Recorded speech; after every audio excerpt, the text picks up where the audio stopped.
Hello, everyone. Welcome to this English learning journey. Today, we are going to talk about something that touches every part of your life: communication. Whether it's with your family, your friends, your colleagues, or even with strangers, communication is everywhere. And yet, so many people struggle with it. Every day, millions of people feel misunderstood. They try to speak, but their words don't come out right. They want to express their feelings, but they get nervous. They want to share their ideas, but they don't feel heard. Some people speak too much and say too little. Others speak too little and feel invisible. The truth is, communication is hard, but it's also one of the most powerful tools you can ever master. Many people believe that communication is about talking, but that's only the surface. Real communication is about connection. It's about understanding. It's about listening and being listened to. And if you can learn the art of communication, not just in your native language, but in English too, you will open doors to relationships, to growth, to success, and to peace. That's why today, we are exploring deep lessons inspired by the book The Art of Communication. This is not just theory. These are real ideas you can feel, remember, and use every day. And as we explore them, your English will improve naturally, through emotion, meaning, and powerful language. Let's begin with the most common problem. People are not really present when they communicate. Imagine two people sitting at a table. One is talking. The other is nodding, smiling, pretending to listen. But their mind is somewhere else. Maybe they're thinking about yesterday. Maybe they're worrying about tomorrow.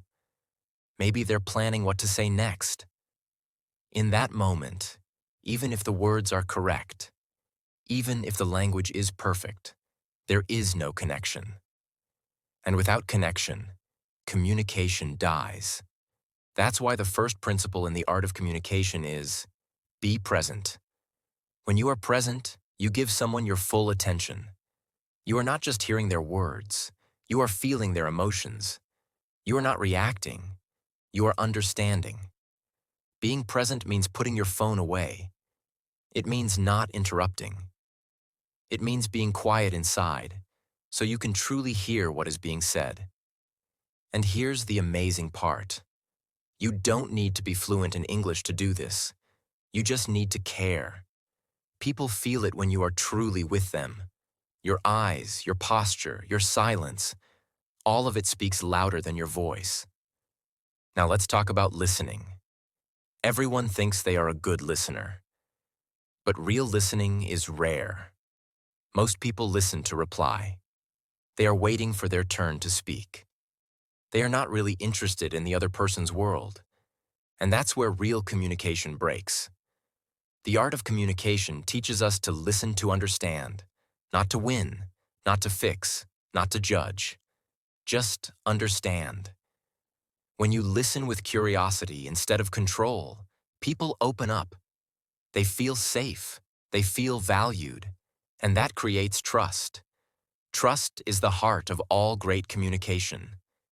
Imagine someone telling you about their pain, their joy, their dream. If you truly listen, not just with your ears, but with your eyes and heart, you become a mirror. You reflect their truth. And in that moment, you give them something rare: empathy. That brings us to the next lesson. Empathy is your superpower. When you speak with empathy, your words don't just inform, they comfort. They don't just teach, they heal. And in English, empathy can be shown in simple phrases like, I hear you, or that sounds really hard, or tell me more. Let's move to another powerful idea: intention. Why are you speaking? What is your goal in this conversation? Is it to connect? To solve? To blame? To defend? So many communication failures come from unclear or negative intentions. People argue not because of what is said, but because of why it was said. That's why the book asks us to stop and ask, is it true? Is it kind? Is it necessary? These three questions can change your life.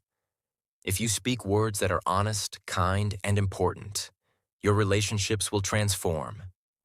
Even in English, you don't need big words. You need clear words. You need true words. You need caring words. Now let's face a big enemy of communication: fear. Fear of being judged. Fear of making mistakes. Fear of saying the wrong thing. Especially in English, this fear becomes stronger. People stay silent not because they have nothing to say, but because they are scared to say it. But here's the truth. Everyone makes mistakes, even native speakers, even teachers. The goal is not perfection. The goal is connection. You don't need perfect grammar to touch someone's heart. You need courage. You need honesty. You need love. When you speak with love, even broken sentences become beautiful. Let's now talk about body language. Many people don't realize that more than 70% of communication is nonverbal. That means your tone, your face, your eyes, your hands. They all speak. You can say, "I'm fine." But if your eyes are sad and your shoulders are low, people won't believe you. That's why the book teaches us. Make sure your body matches your message. When your body, voice, and words all say the same thing, you become powerful. You become trustworthy. And this is very useful for English learners too. Even if you don't know many words, your energy, your smile, your tone can create deep understanding.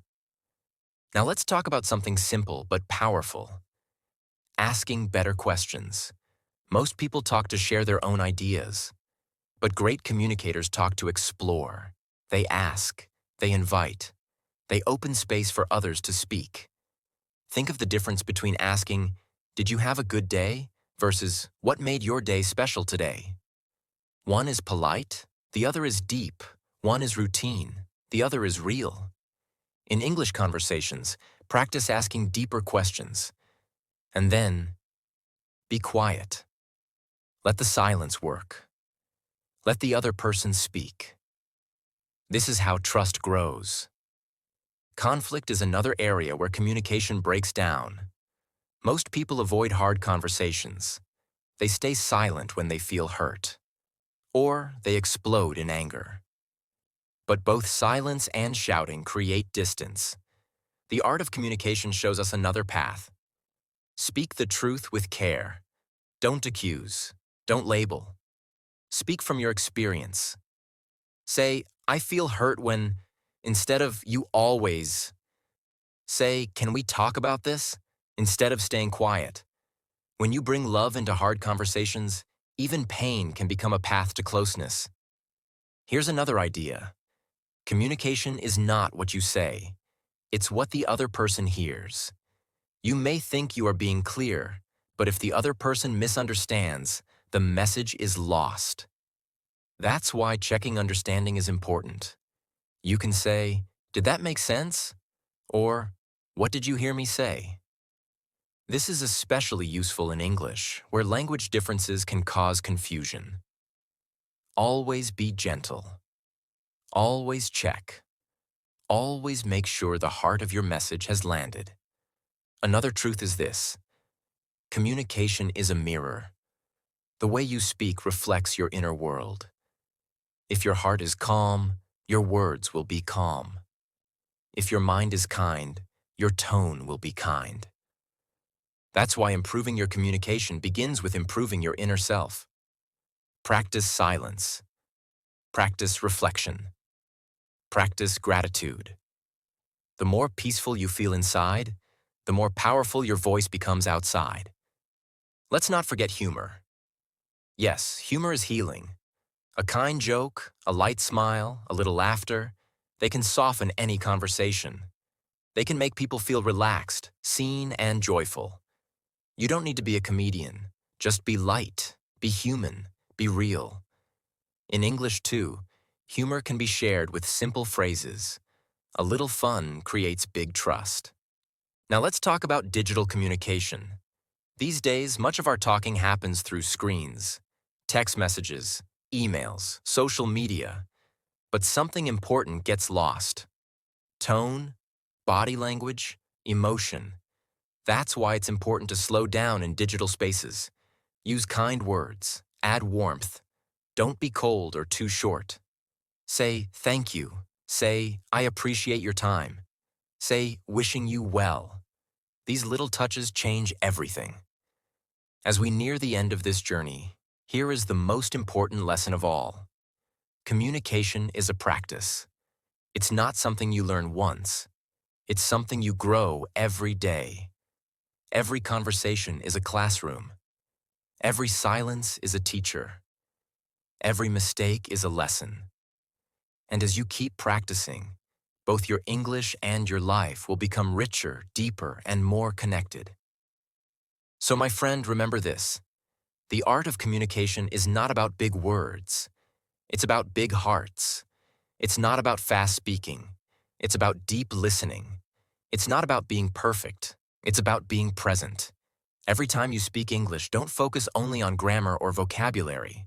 Focus on meaning. Focus on love. Focus on connection. Because in the end, people won't remember every word you said. They will remember how you made them feel.